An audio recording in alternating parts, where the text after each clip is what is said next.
Happy new moon, everybody. It's your girl Nicolette, aka Natural Realness here. And I'm sorry for the angle, but I don't have a tripod and my daughter insists on being on my lap, you know, so it is what it is.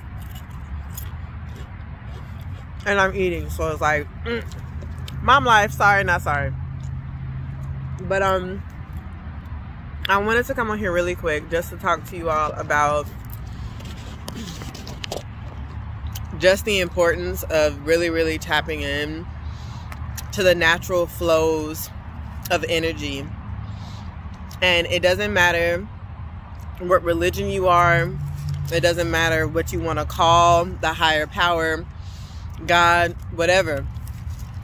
There are flows of energy that come in and out, you know, of our realm, regardless if you want it to or not, right? Like, energy is science.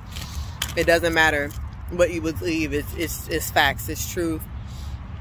And I have really been, especially over the past week, trying to intensify and really tap into that energy, you know, and just really surrender to it.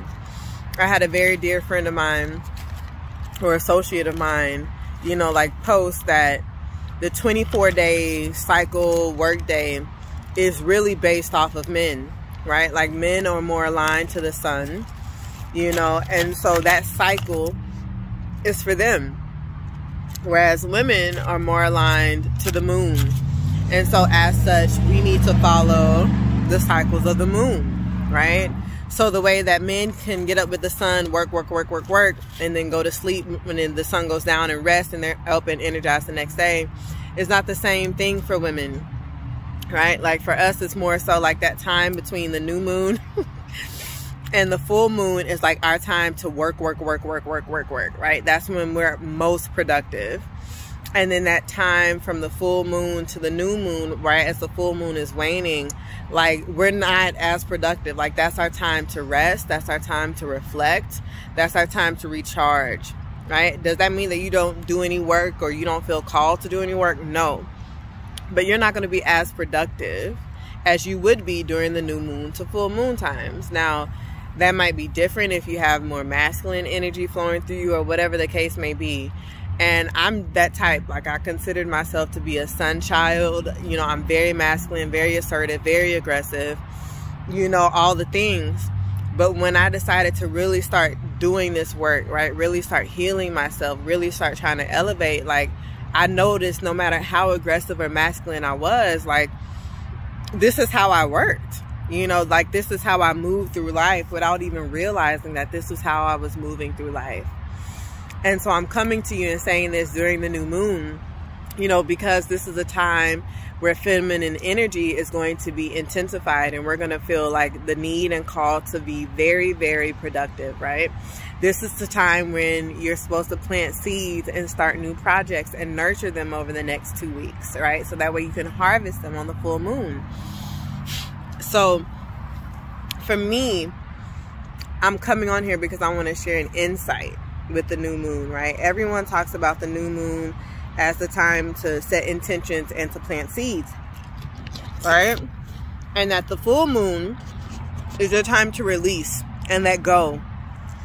And for me, that doesn't seem natural, right? So for me, it makes sense to release prior to the new moon, right? So that way, when the new moon comes, like today, you have cleared out all the weeds, right? You have cleared out all the negative energy, the negative self-talk, the doubt, the worry, the fear, the obstacles that are keeping you from planting the seeds that you really want to plant, right? Because if you hold on to those things even at the new moon and you don't release them prior to, you're not going to have the space to plant those seeds. So it makes more sense to me to release, right, during the waning gibbous, the waning crescent, like those few days leading up to the new moon.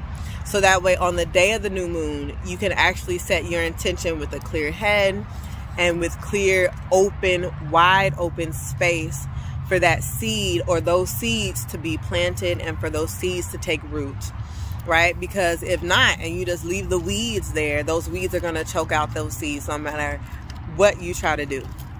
right? So I just wanted to get on here and share that with you all, you know, just to provide a different perspective on the new moon, you know. And so I've been trying to be like really cognizant of just spending time with my baby, us being outside and getting re-energized, you know. And at the actual time of the new moon, which if you're in the Central Standard Time Zone, it was at 3:38 today.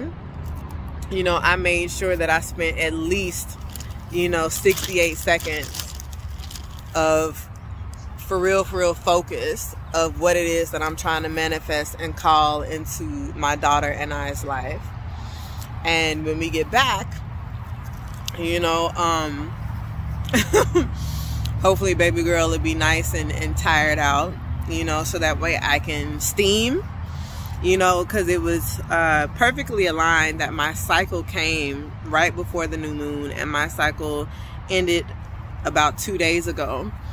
So today is like the perfect time for me to do a yoni steam, you know, and for me to set a new intention and a new goal for the next 2 weeks.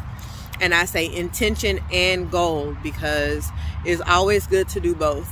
You know, I've been reading Lunar Abundance. I can't remember her name, Lizzie Spencer, I think, or Ezzie Spencer. And she just talks about how important it is for you to really just tap into the cycles of the moon and how it can actually lead you to be a more productive, more powerful feminine being, you know, is how I'm taking it. So she talks about how it's important for us to set both a goal and an intention, right? And an intention is all about how you feel, how you want to feel over the next 2 weeks.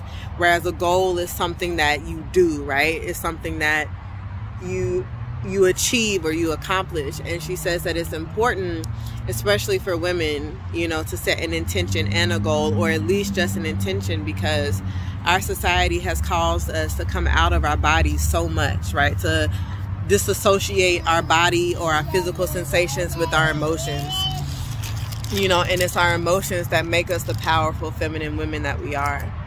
So, you know, it's always good to set an intention on how you want to feel over these next 2 weeks, along with whatever goal, whatever thing that you want to do and accomplish over the next couple weeks. So, I'll share my intention and goal maybe at the full moon, you know.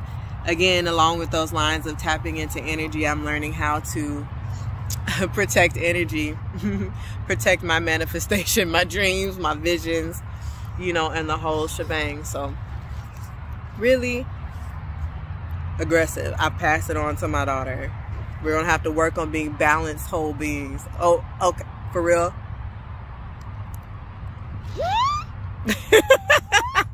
Yeah, I took the stick. So until next time, y'all. Peace.